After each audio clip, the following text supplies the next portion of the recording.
ছেলের ঘরে নাতি নাতিন হবার পর আমার শাশুড়ি যখন প্রথমবার নাতি নাতনি দেখে আসে, শাশুড়ি নাতি দেখতে আমার ছেলের মতো হয়েছে। নাক, মুখ, চোখ, গায়ের রং ফর্সা, দেখতে একেবারে বাপের মতো সুন্দর হয়েছে। মায়ের কিছুই পাইছে না। কয়দিন পর নাতি দেখে বলে,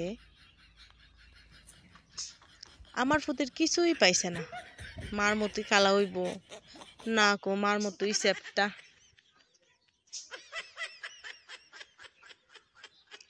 শুধু তো বলে না, মুখটা কালো করে বলে গো।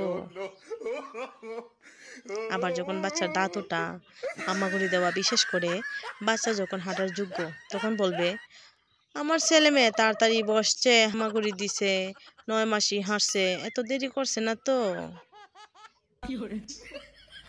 10 মাস হলেই বলতে শুরু করবে, হাঁটে না কেন, বুড়ি হয়ে গেছে।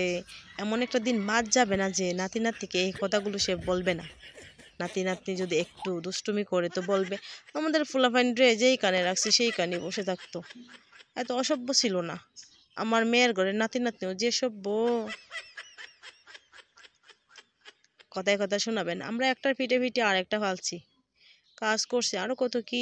সব সময় বলবে মাটার মতো হইছে।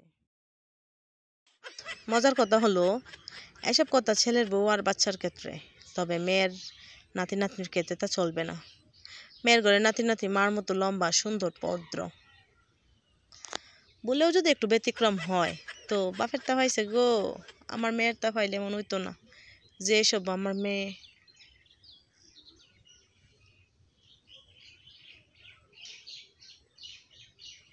কার কার এমন শাশুড়ি আছেন কমেন্টে জানাবেন।